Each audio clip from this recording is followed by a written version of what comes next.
Hey there, welcome to episode 63 of the Cafe Genius Impresarios audio program. I am your host, Dan Hugo, recording this on the morning of Friday, May 10, 2024.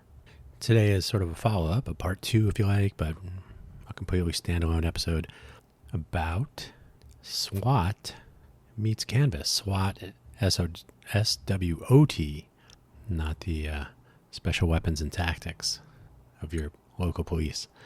Strengths, weaknesses, opportunities, threats. And we'll kind of try that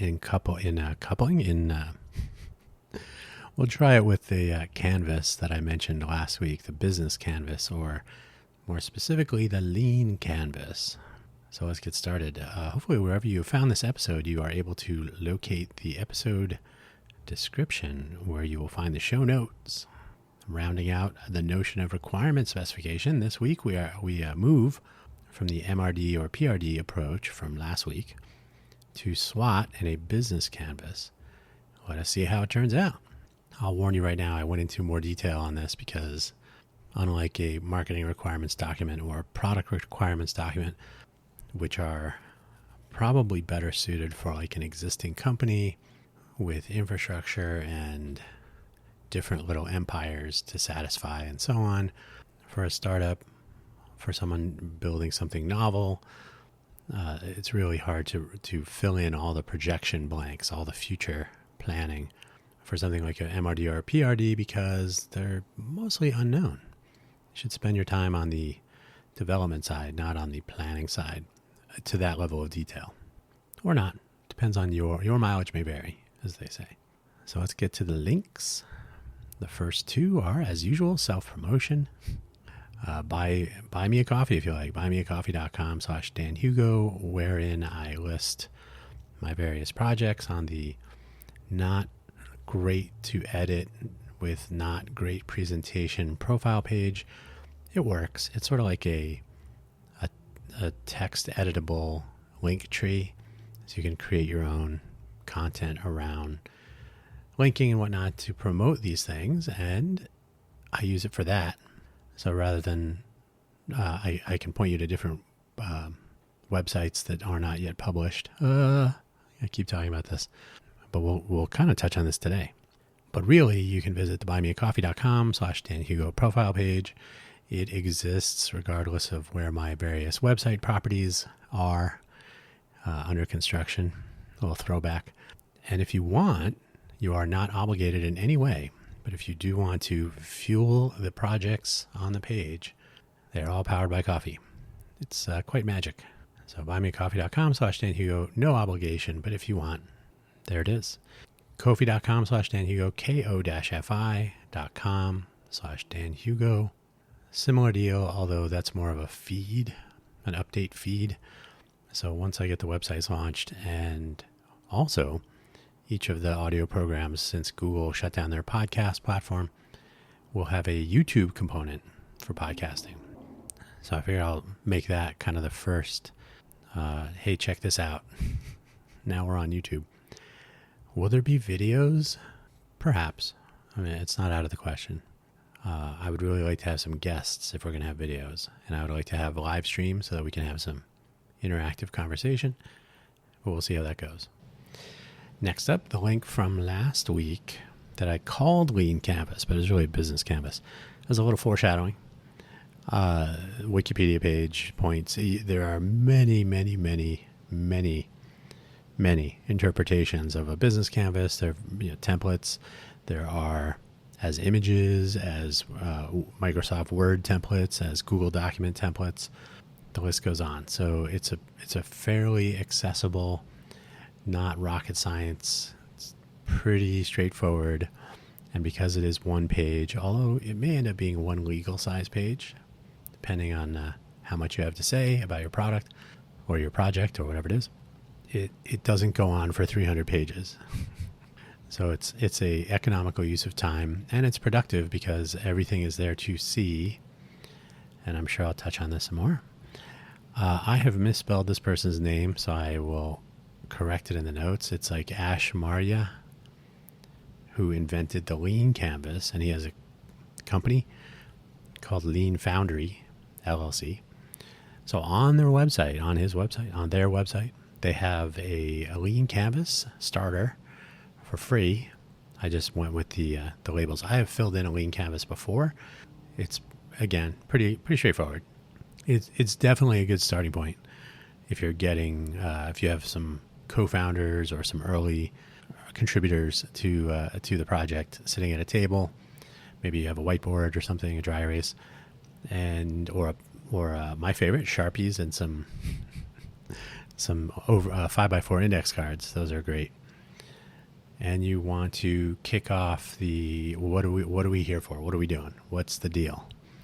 So I've found the lean canvas to be pretty serviceable. It's a pretty good way to kind of lay things out in a structured way, but without, again, going on as I am wont to do forever. Also, I have a link to the Wikipedia page for SWOT analysis. I already mentioned strengths, weaknesses, opportunities, and threats. Here you can get a normal letter size piece of paper. Maybe you're is it A4 or A6? I can't remember. Maybe you like metric, but 8.5 by 11. Even smaller is possible, depending on how big you write. Even one of those 5x4 index cards with a couple of colored Sharpies. It's a great way to, right before you do the lean canvas, to kind of jot down some notions. Not only what are we going to do, but what are we up against, and so on. So we'll start out with that. And finally, if you are not familiar at all with SWOT, hopefully you are somewhat familiar with Not a Documentary, HBO's Silicon Valley, when Jared explains SWOT to the Pied Piper team. It's humorous. Bonus points if you take that one and then find the next one when Pied Piper compression will be used. I don't have a link to this. Pied Piper compression will be used as part of I think it's a sport drink promotion. And the stunt person steals a woman prospect from Dinesh. And so Dinesh and Guilfoyle are creating a SWOT analysis of what they should do about it, whether they should kill him or what, just awful. But when the stunt person discovers their bulletin board, I think they're using like a bulletin board with push pins, or it might have been Post-it notes. I can't remember. So a little bit of dark comedy. But yeah, SWOT analysis, it comes in handy for a lot of things. It's actually a good tool in the toolbox. So let's get it started. So first of all, a quick reminder what we are building, what the thing is, the gadget. It is a modern take on an information sharing platform with emphasis on local newsmakers and happenings, consumable in useful ways, rather than the combination of awful social media and failing local media tools we have available to us today. I don't know if you pay attention. You've probably seen layoffs and other financial difficulties at the the bigger media companies, New York Times, Washington Post, etc. So financial times for media in general. Media has fallen out of favor, so people prefer, not sure where they think news will come from if these platforms go away, but they prefer to get their news on social media, whatever that means. So difficult times, and arguably, like I said, these tools are failing anyway. The echo chamber, the algorithm, the difficulty discovering or getting a diversity of opinions, discovering other opinions that don't already match your own, quality journalism. That's hard to come by. And I'm not even anti-news, obviously. But it's difficult to find really good, old school, shoe leather reporting, people that actually go find out information, investigative journalism, etc. This is an open source project powered by the Innovate for Vegas Foundation and various other open source developers and projects as we move along. Some of those projects are like existing open source projects that are, they've been around forever. Linux, right? Powering the servers. XML handling tools, PostgreSQL database. That's been around for, 20 years? 20 plus years? So current, existing, tried and true open source technologies coupled with original creative works by Innovate for Vegas Foundation, civic volunteers, not to mention other similar organizations around the country, because this will be a local information sharing platform. It doesn't need to be in Vegas. It doesn't need to be only or exclusively Vegas. So one of the goals of the Innovate for Vegas Foundation, if I may interrupt myself, is to reach out to other similar organizations in a post-Code for America Brigade world where that program has been sunset, and to connect on projects that have appeal and utility, potentially, in multiple locations. So why have multiple wheels invented in multiple places? We can all share our wheel creating technologies and ideas. So the open source project will rely heavily on civic volunteers and open source project and open source development. It will itself be an open source project so that it may be used in other places, hopefully easily, especially if people in other places contribute and make it a part of their own local information sharing terrain, environment, toolbox. Take your pick. One of the secret goals of this undertaking is to highlight the value of civic volunteerism and a value for value model. So not everything is about gentrification of neighborhoods for the sake of Silicon Valley-like salaries. Having been in Silicon Valley for that, I do not approve. So we can let's do things that matter for people and make sure that the people that do them matter also. While the greater Vegas area is not likely to become the next Silicon Valley, you can trust me on that one, or even a top 10 innovation hub, or top 31 if you like, depending on how you view the list of 31 innovation hub cities selected by the federal government.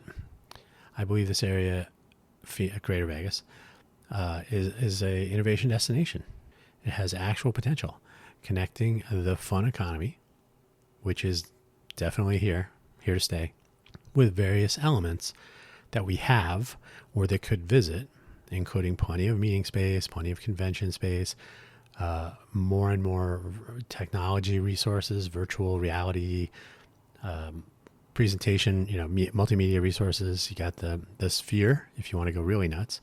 You have View Studios if you have a ton of money, and you have smaller, no shortage of video, audio, media production in the Vegas area.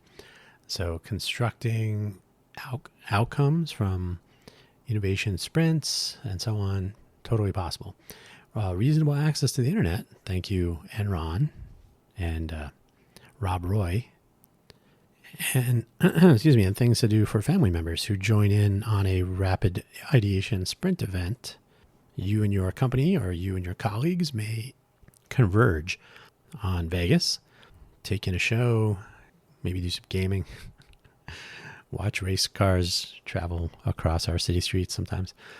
While you are in your meetings or your innovation sprints, your hackathons, if you like, bring your family along and they can take in some of the family-friendly sites, the shopping, the food, the drink, Area 15, the hiking, the biking. Plenty to do in the greater Vegas area. Doesn't always have to be gambling. It doesn't always have to be 21 plus, believe it or not. So yeah, we're not going to be the next Silicon Valley, but if we connect the people that come here with the resources that are here and with the events that are coming up and with the plans, not everybody knows that Enron, the entire internet basically flows through Enterprise, I believe it is, down in the south part of the greater Vegas area, not the south part of Clark County, south of the 215 at the Innovation Center, E-I-N-N-E-V, Innovation Center, which is located very near the switch, which is where all the internet flows. So an information awareness, information sharing platform that services not only the people who live here, which is about 2.3 million people in Southern Nevada, but as well the allegedly 40 million people who visit from parts unknown, from faraway places. Where do you find out what's going on, or where to find the best this or the worst that? There are a myriad of websites and apps.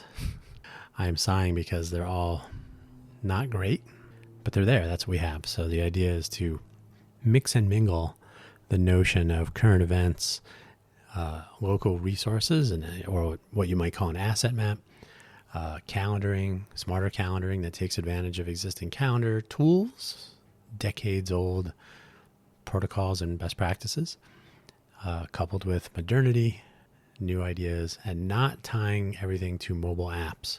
You shouldn't have to, that's another hurdle to get over.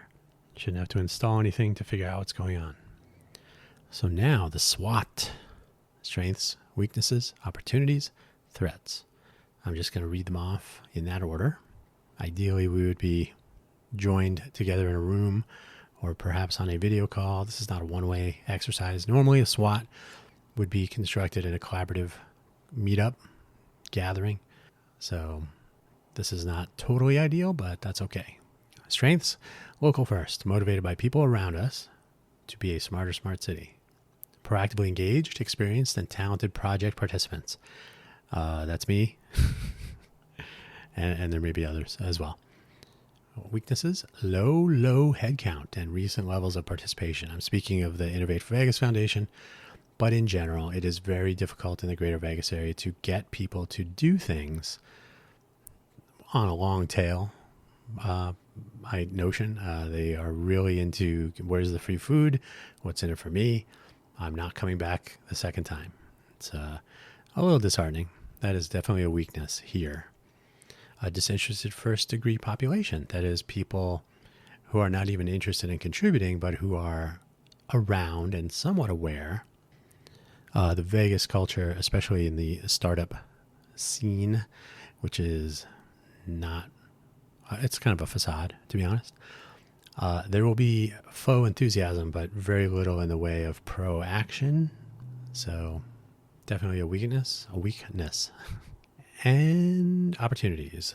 There's a huge gap in the way our local populace is informed, with discovery, in quotes, discovery. The actual word discovery is used and has been identified from many verticals as a substantial problem to be solved. That is, whether it's the entrepreneurial innovation ecosystem, whether it's the content creator marketplace, whether it's event planners putting together concerts, smaller venues.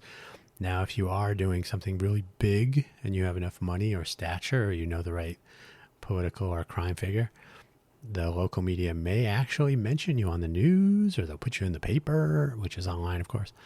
There are still print magazines, our free paper, the Las Vegas Weekly. Guess how often that comes out. So there are ways, but getting yourself noticed, first of all, on paper, it's very tricky in general. Getting yourself into our local media is also very tricky. Got to know the right people. Got to be doing something substantial. And just getting discovered in general, unless you are taking down a resort, committing a crime, or, well, those are the big two, I think.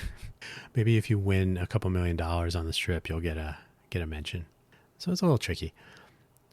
So those are opportunities to make it a little bit easier to power discovery, to be able to find what's going on, even if it's a small thing that isn't worthy of getting into our local official news media, that statutorily official papers of record, though, the Review Journal and the Las Vegas Sun.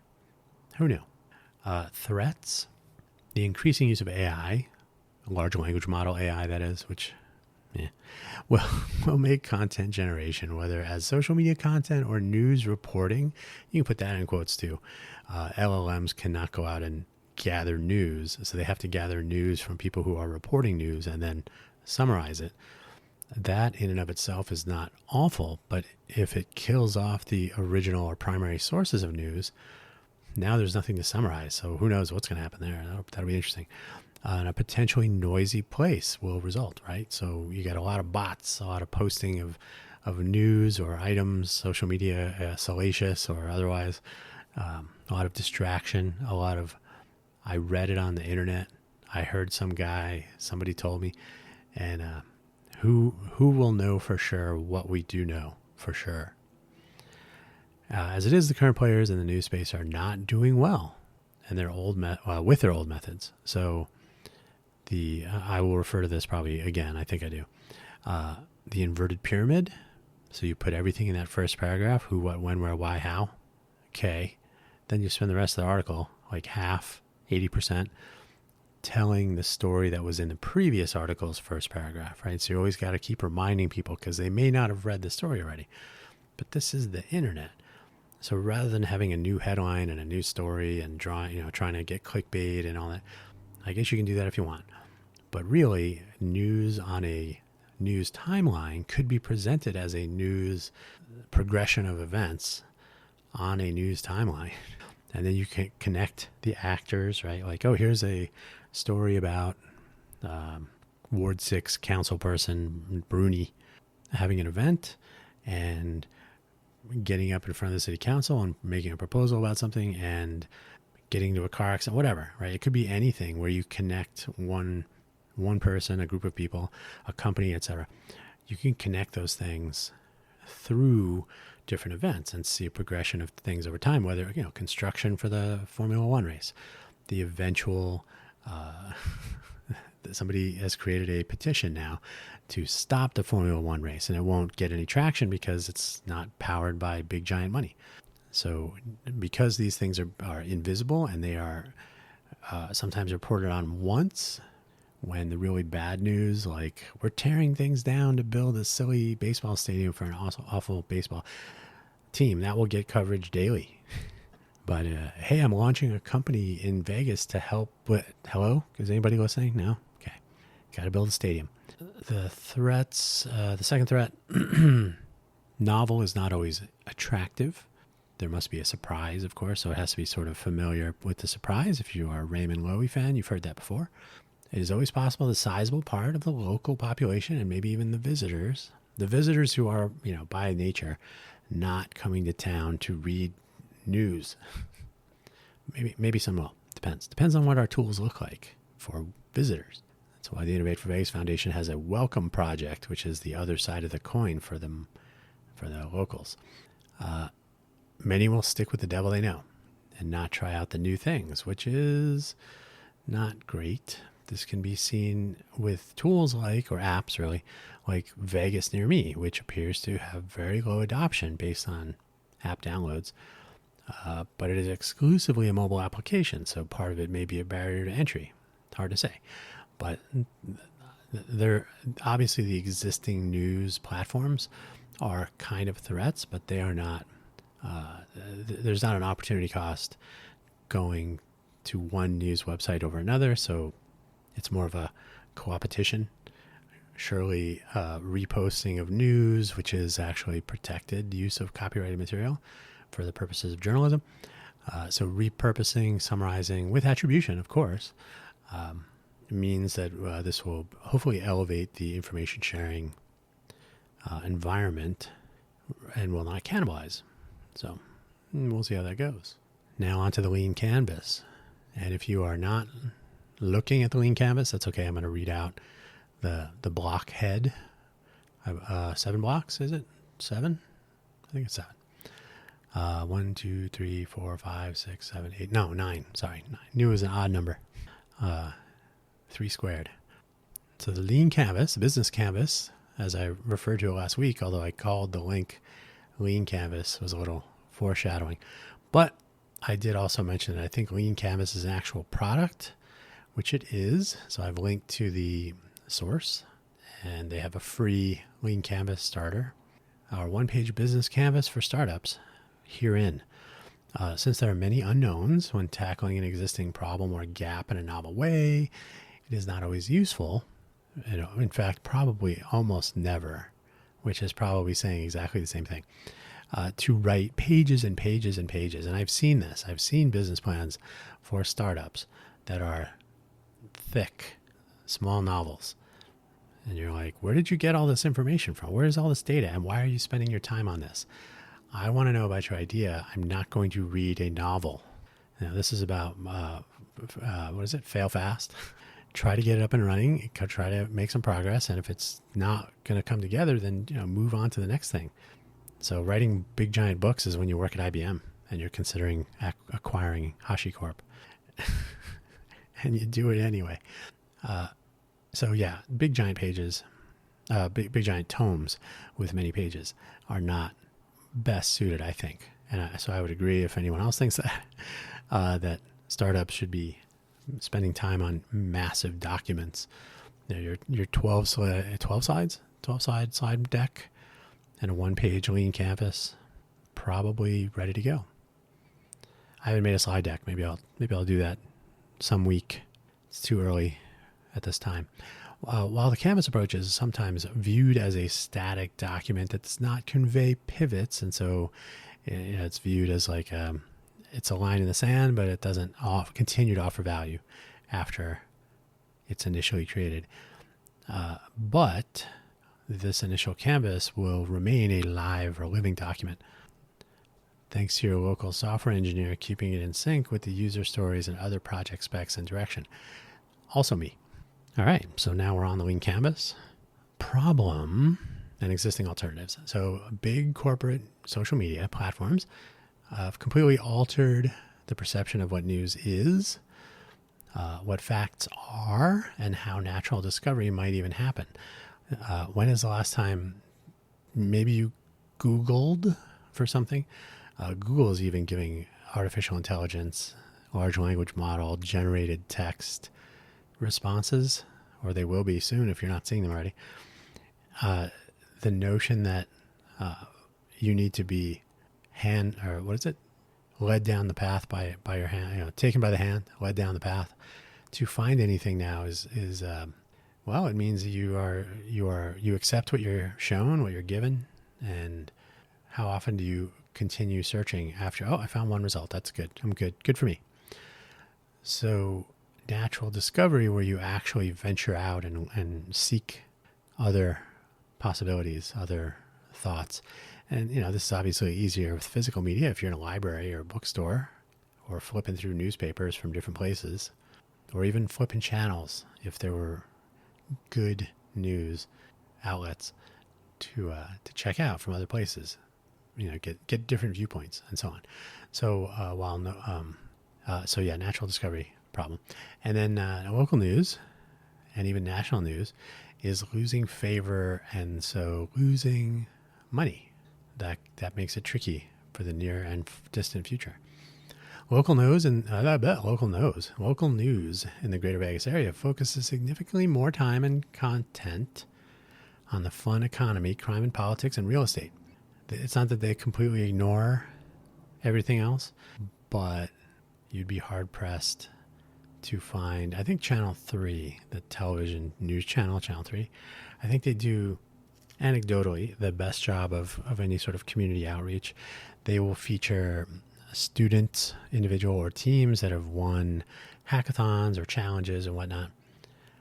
I actually reached out to the reporter there for hopefully some interaction when the Innovate for Vegas Foundation launches the Challengers platform to help recognize, celebrate, or how about even acknowledge people who take on these challenges and they compete and they win, or maybe they don't, elevating the intellectual capital balance here, perhaps.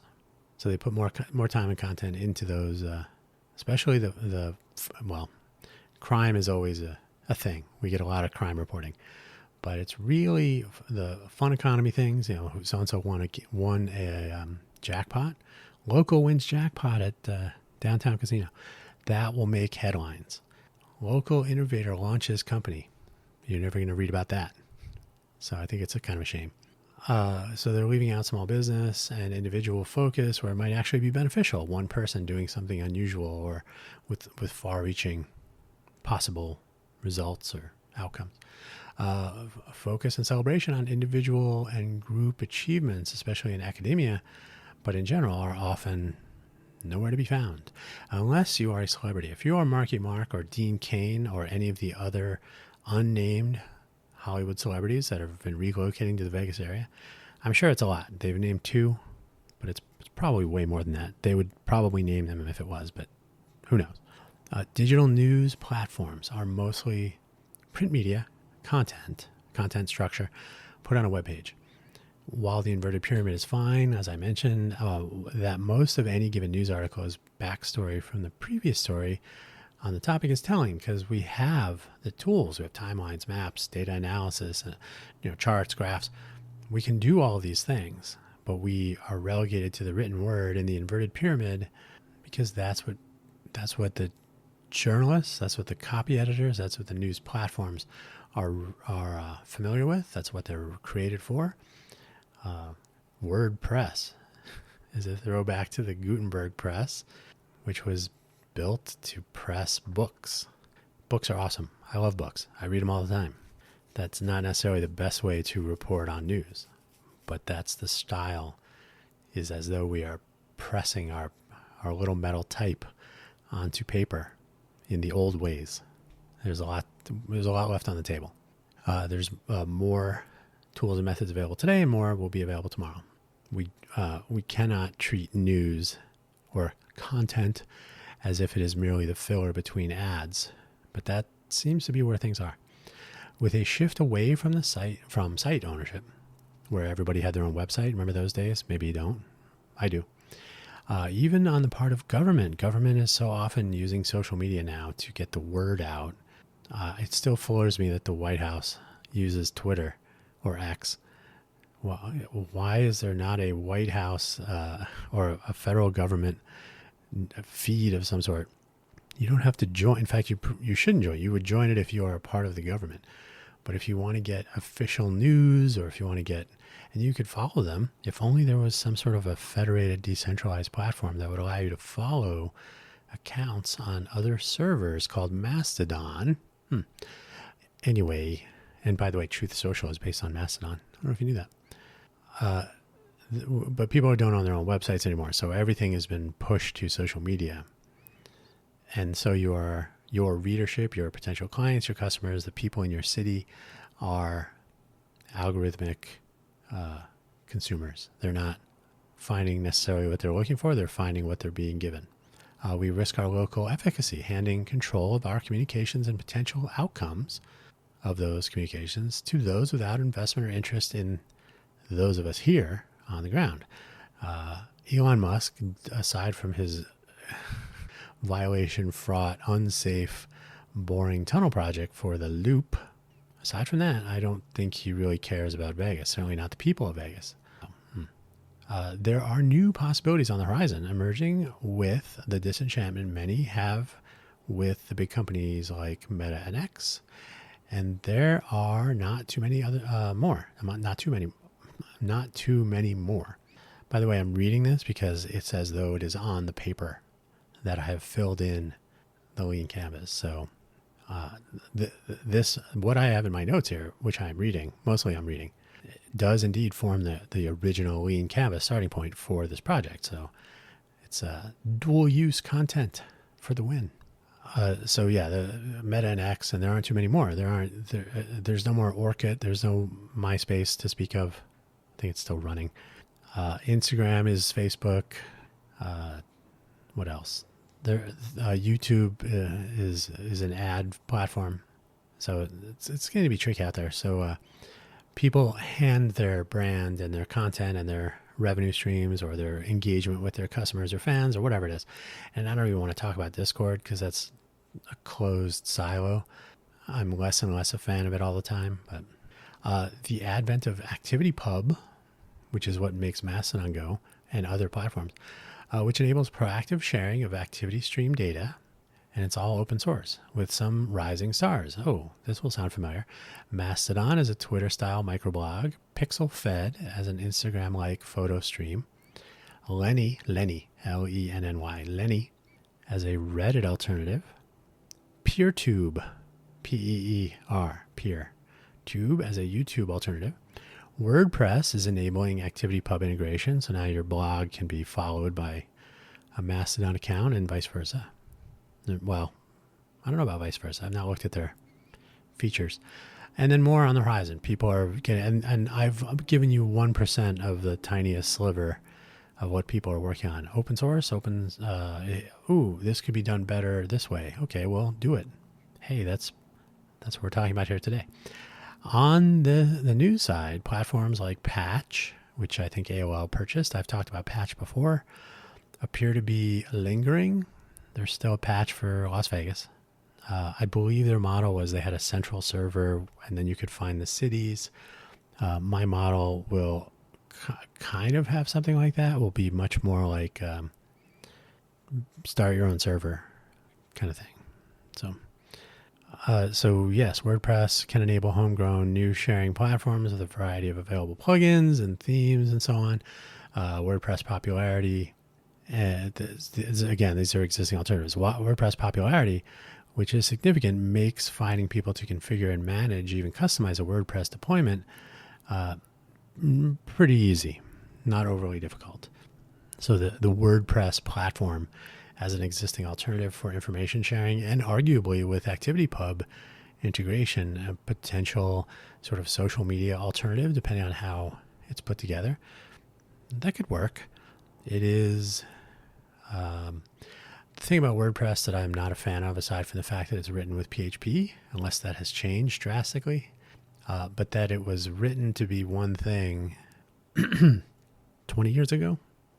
It was written to be a blog. It was written as a blogging platform, a flexible blogging platform. But it was probably more than 20 years ago. But, this is when Blogger was a thing. And then there was...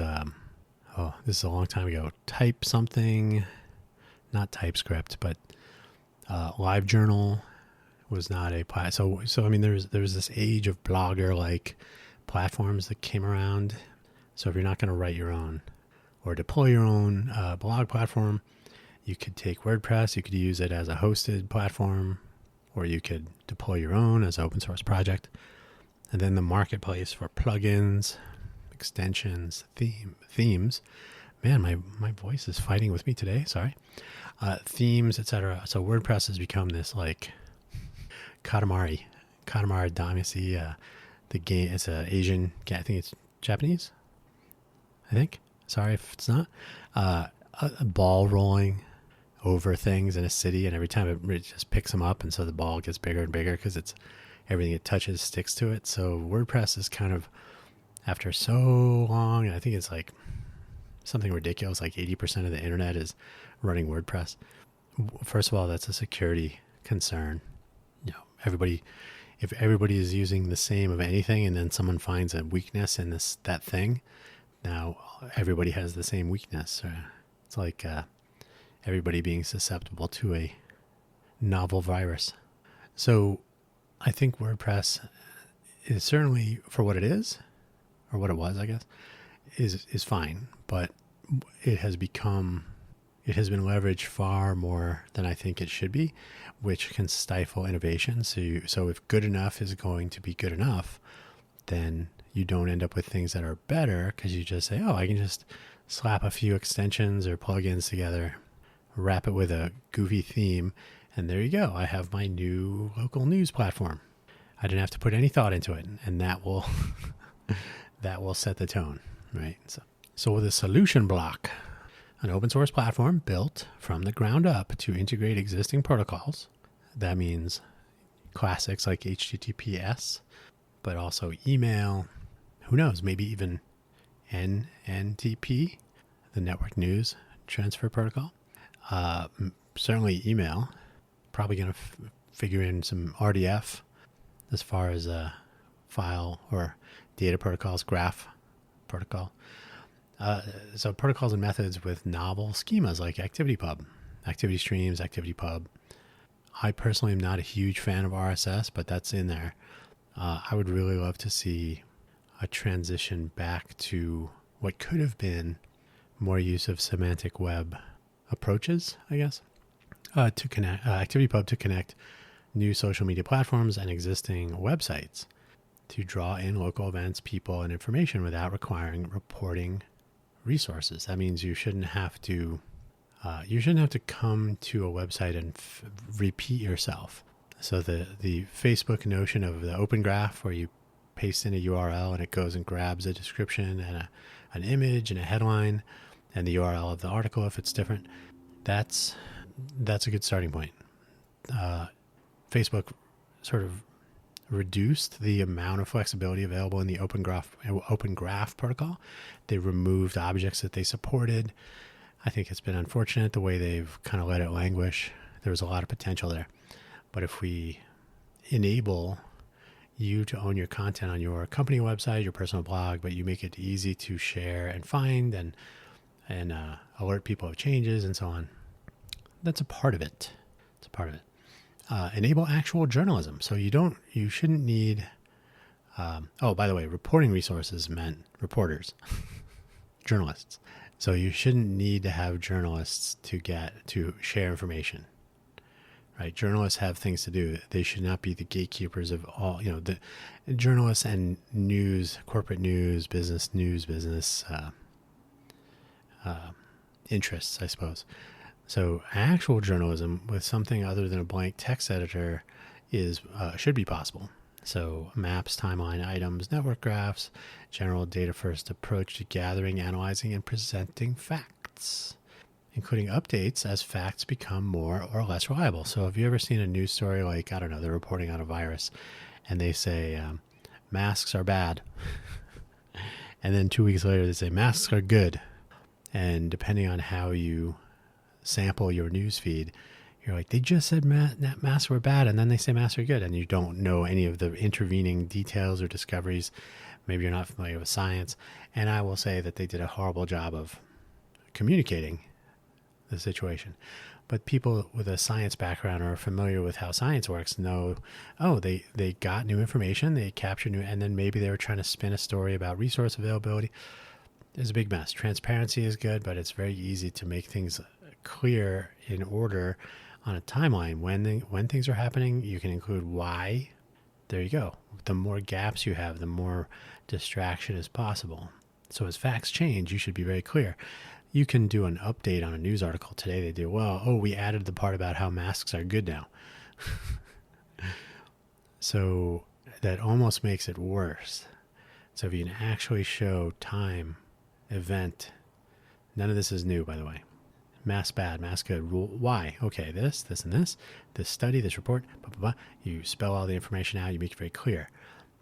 This will be a substantial undertaking, so don't look for it in version 1, but connecting all this information together using the tools we have at our disposal on the list.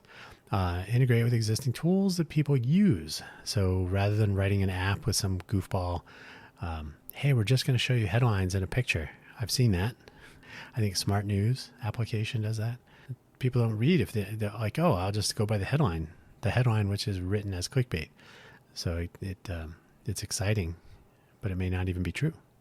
Calendars, email, mobile and desktop web browsers, RSS readers, Google Reader, probably the best product they ever launched. Of course, no longer around.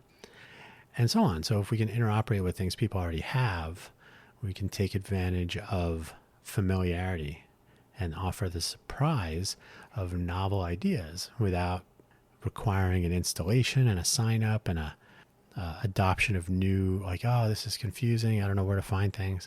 And I encounter that all the time too. Like, things don't make sense when people try to get too creative. I'm sure they've put in the time and the ideation, but the implementation part should really not. And I say this about Open Transit, or one of the other Innovator Vegas projects. You cannot make a thing for people who use public transit that doesn't look like the thing they're using, because the morning of their, I got to get to work. Okay, I'm going to try out this new app. Don't know where my bus route is. Going back to the old app, right? You can't force people to completely break their notion and expect them to come along willingly. You'll get an early adopter crowd, but we'll challenge. The key metrics block. How are we going to know if we're doing okay? So obviously readership is among the most essential of the key metrics. You want to have visitors and you want them to continue visiting. If we build it, will they come and will they come back?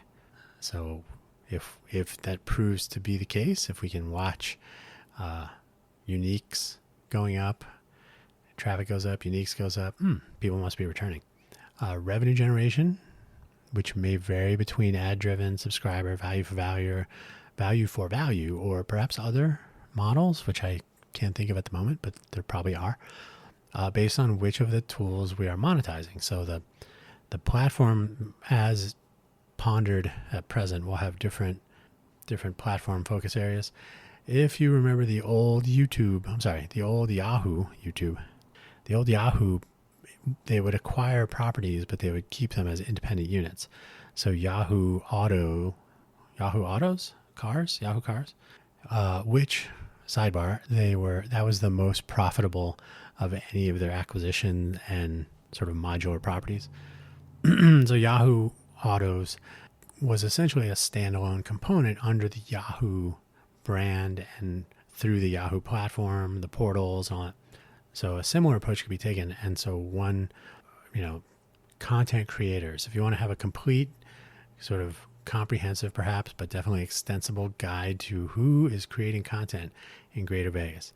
I want to find Not Leaving Las Vegas and Norma Helly, and I want to find the Salty Nerds, and I want to find Midnight Project, and I want to find, the list goes on and on. So on that module, you wouldn't necessarily want to be advertising because you may compete against the people you're trying to feature. So the monetization of that would probably be different. Might be a value for value, like, hey, if you found this useful, a little tip jar style. Whereas if it's a strictly news, like community news or something, you may want to enable hyperlocal advertising. So if it's a news story about something going on in a neighborhood, local businesses may want to place ads there. Right? There's a whole collection of ways. So revenue generation, certainly another key metric, because that's how the lights stay on, and that's how the Amazon or other cloud services bill or wherever the content is served from. Somebody's got to pay those. And then impact, which I think is very tricky and which I think flies under the radar because it's probably difficult to measure. It's a softer measurement. It's not, I cannot possibly capture all KPIs and all OKRs for everything that everyone who wants to read or consume content from this platform might end up adding value to. But if the readership or the consumership, I guess, is not merely showing up as consumers, but as but they're going to make use of the platform to elevate, to enable, to encourage better things in a variety of ways. That is difficult to project or to forecast. It might be very difficult to measure, but for the possibility of asking people, so what have you gotten out of this, and how has it enabled you to do things, or what is the impact that you could describe? And that's absolutely a possibility. So where visitor metrics are usually people don't even know they're being tracked, although hopefully by now they do. And I don't mean to make that sound awful. You came to the site and then you left. Okay, that's kind of a good minimum. That gives us some idea that what we're doing is working. But if we can actually find out from people like, yeah, this has actually made a difference. It's made it easier. It's made reach greater to find volunteers for projects, to find people who might be looking for work, but people who want to participate in my garage sale, whatever it is, right?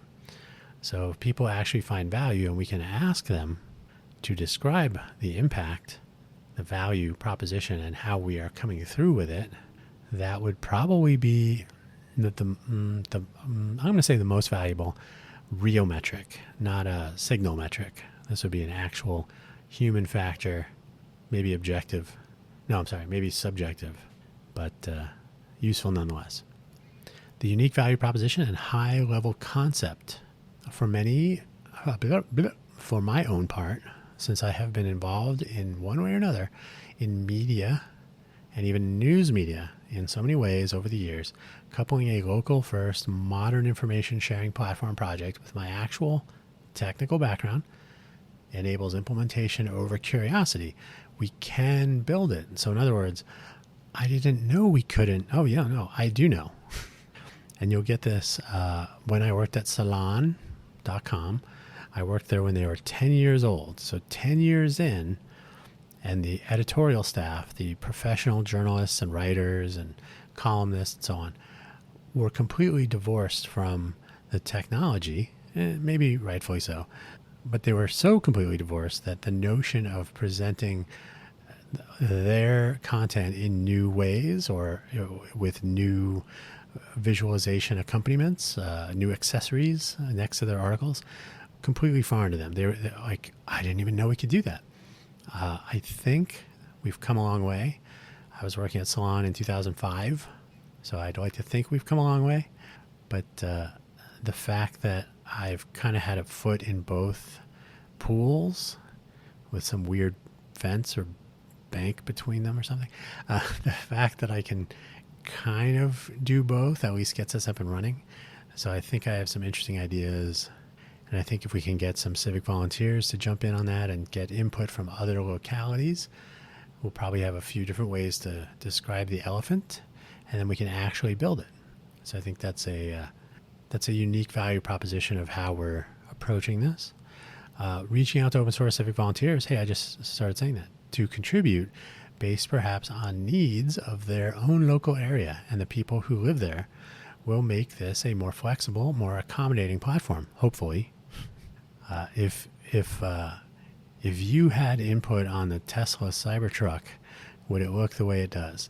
Well, if everybody who gave their $100, was it, or some deposit, if everybody had a way to convey their opinion about things, not that becomes instantly manufacturable, but if some fraction of those people offering their opinions were actually also in the auto manufacturing business, car bodies, wiring harnesses, powertrains, etc., then suddenly now this is an interesting conversation. So I think that's one of our value propositions. If we can get civic volunteers from former brigades around the country, the United States, to participate to some degree in some way, small or big, I think that will make a difference.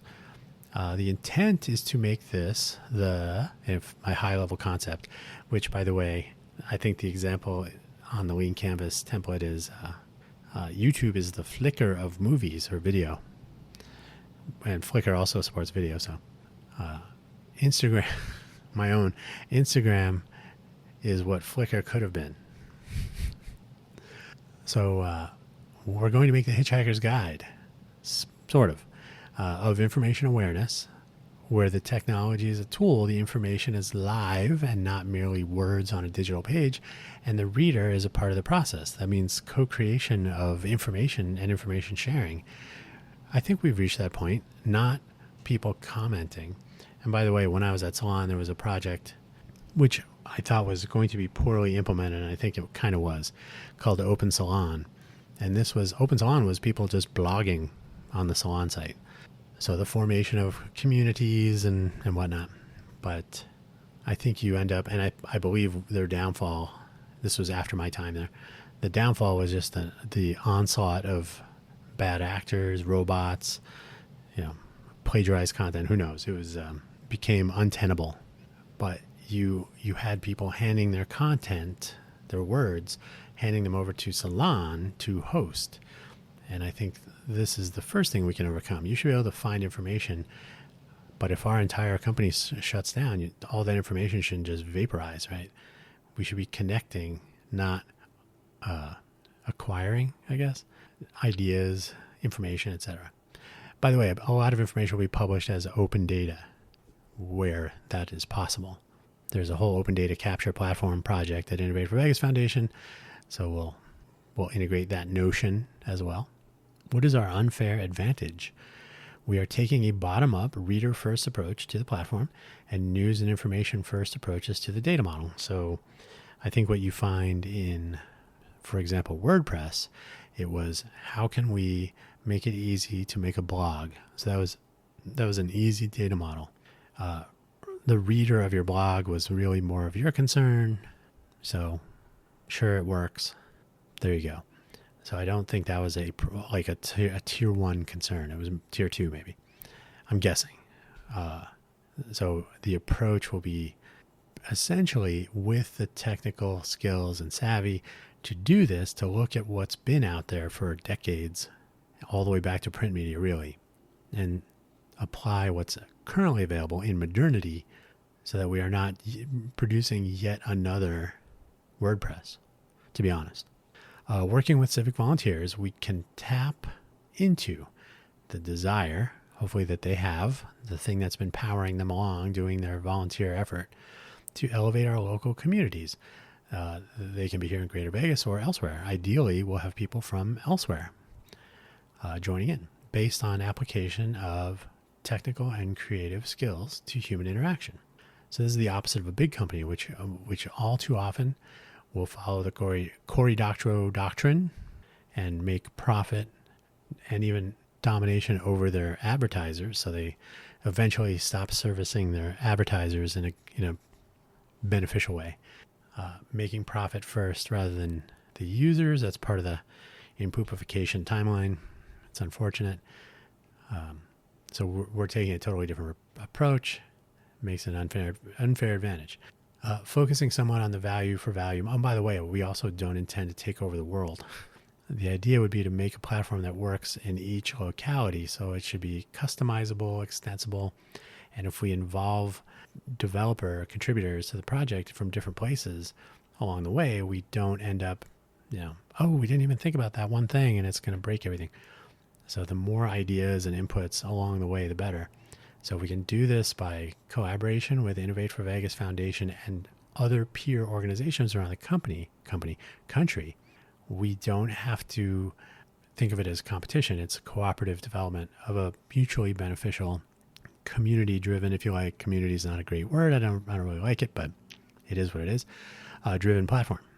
So people who are doing things, seeing things, aware of things, knowing things, having problems with things, should have an outlet through a real legitimate news platform, not the forum of the day.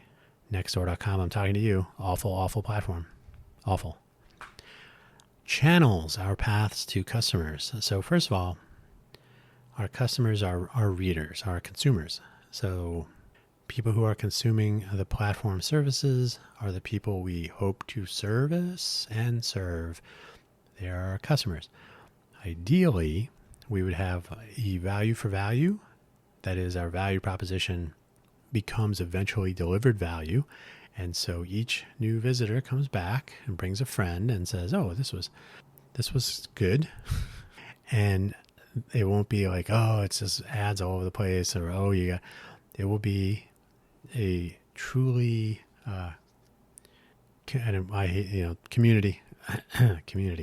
community-facing resource that will be attractive to return visitors and their referrals. Like, hey, come and check out this site, or here's a link to and hopefully the value proposition and the eventual delivered value will meet expectations and will lead to what I guess you could consider viral marketing.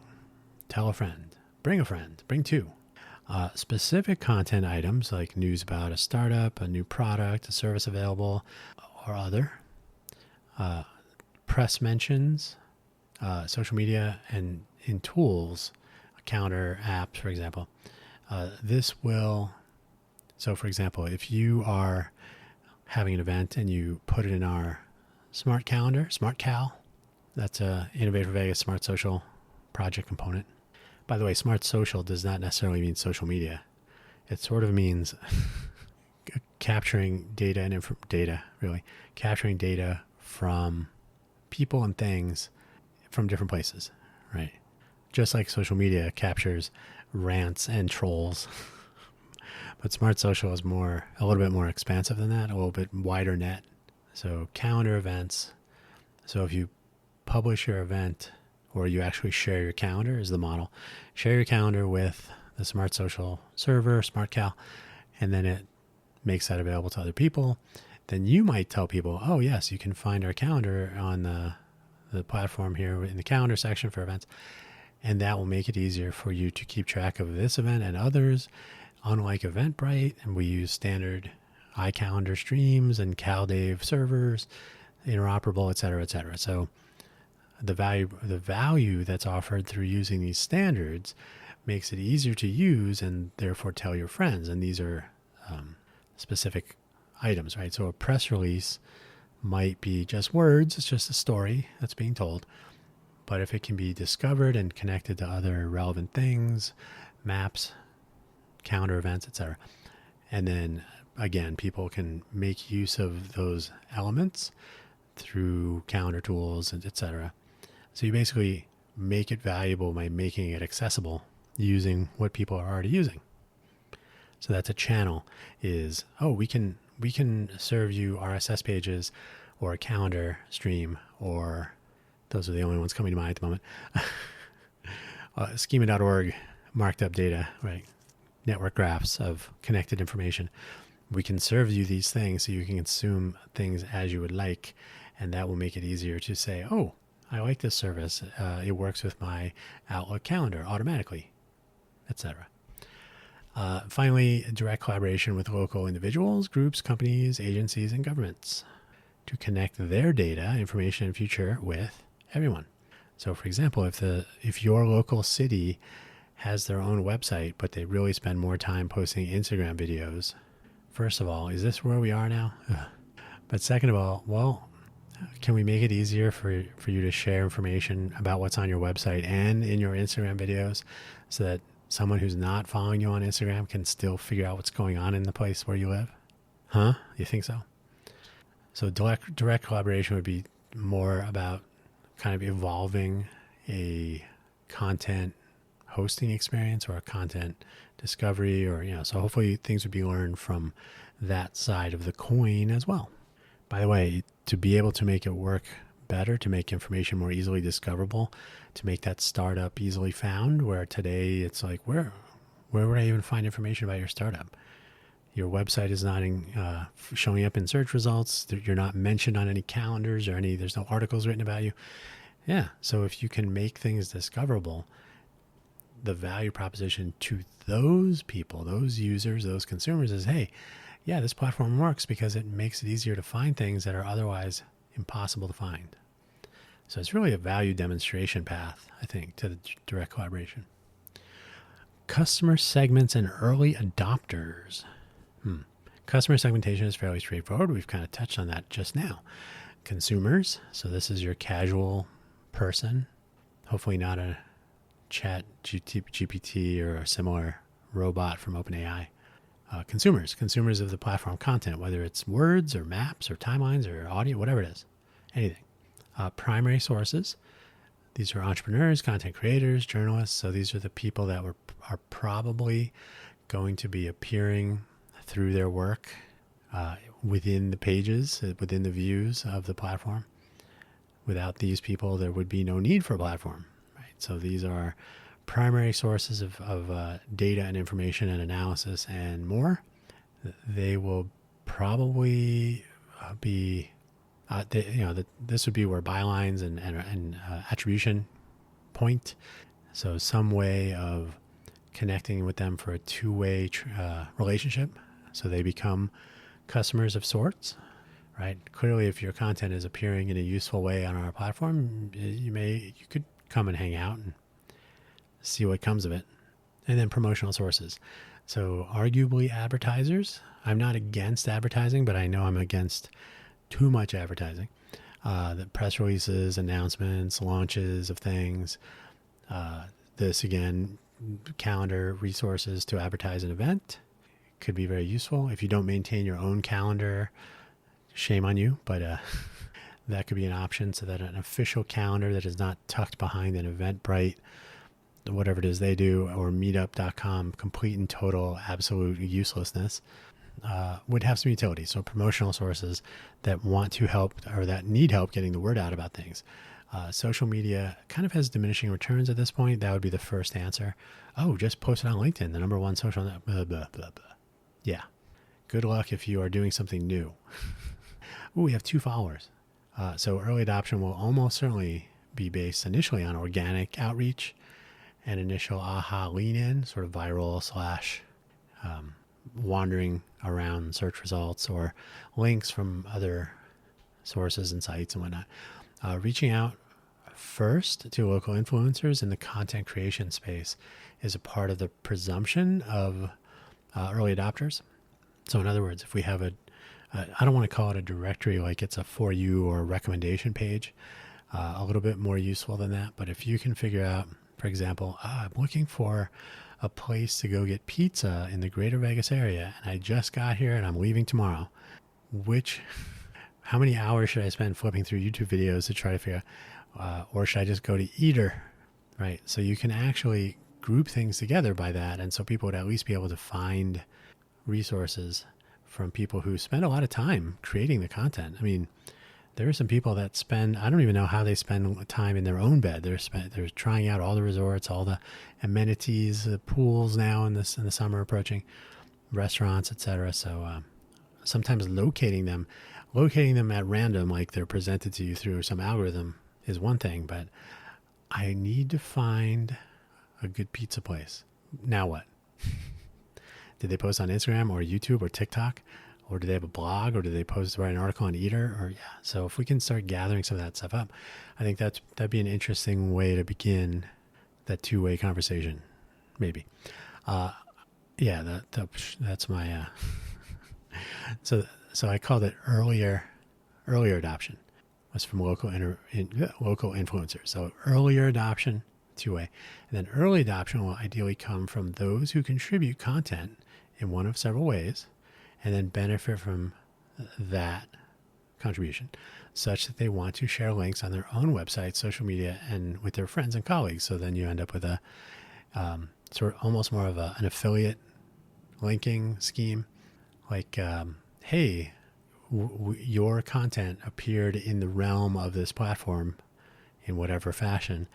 And you went and promoted it. Hey, we're on the thing, and have a look and check it out.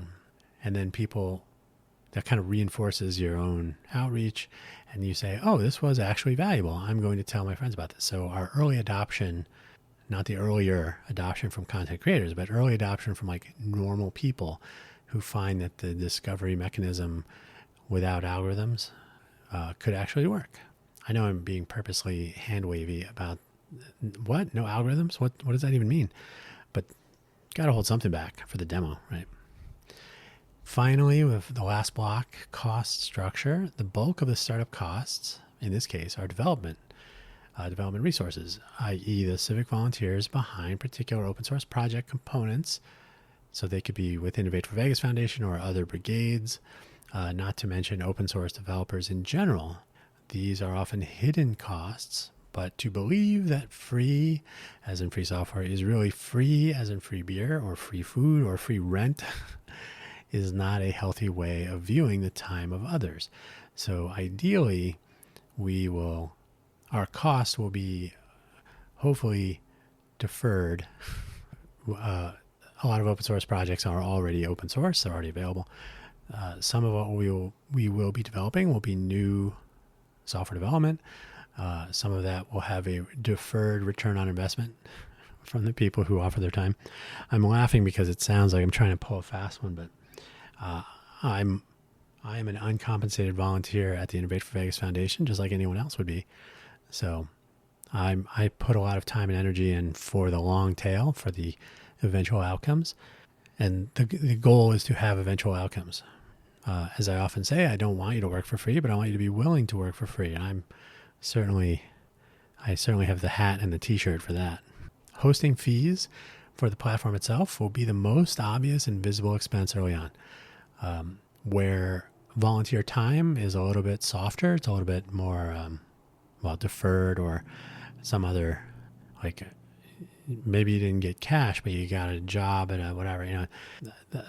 That will be a topic of conversation with the actual contributors of Creative Works, to be sure. But the thing that people would see most obviously, hey, this month our AWS or Azure or whatever bill was $25 million because of all the traffic, and we received $4 in donations. So that will be a visible cost that we can share with the public as a value for value plea, if you will, and we'll go from there. I mean, that's an obvious one. And then operational expenses, where compensation compensated content acquisition occurs will be kept to a minimum, but maybe not zero. That means we may have to pay for things now and then. If I don't know exactly how that would work given our model, but I assume that at some point we'll have to pay for something, some form of content, some license, it could be a comic strip. It could be, who knows? It could be any number of things. So that's it. That is the SWOT and Canvas.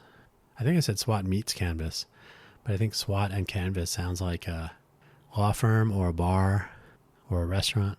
But I'll say SWOT meets Canvas because that's what did happen.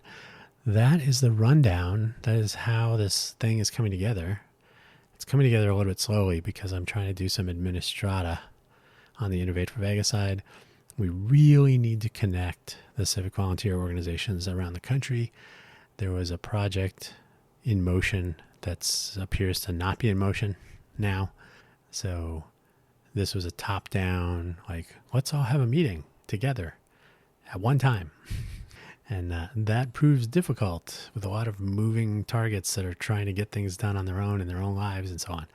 So my approach is bottom up, do what you were doing before. If there's any way we, the greater quote unquote community, can be helpful in transformation from a Code for America brigade to a standalone autonomous cohort, then the autonomous cohort transformation process, questions and answers, frequently asked questions. What can we do? How can we help? What needs to happen? So that people are not, while they are autonomous, they don't need to be to feel as though they are isolated. So that's step one. Step two is the autonomous cohort tessellation, which is the actual connection of what are you working on? What are you working on? Are you working on here's a list of 5 or 10 projects. And here's a list of the active former brigades, which is actually hard to maintain. So I've seen a list and it's ridiculously out of date. We aren't on that list because we're not on the Discord, and so therefore we don't exist. So it's so much easier if you can enable people to own their content and have it be contributable. So this notion I'm discussing here now is called FOF and DOPE. I think I've mentioned this here before. Friend of a friend, to connect the different groups.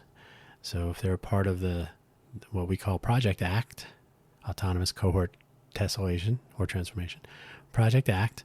So you can be your organization can be a part of, affiliated with, or a subgroup of, or something I can't remember exactly, of the Project ACT. And by the way, we're also friends with Open Fresno and with Code for Philly or whatever.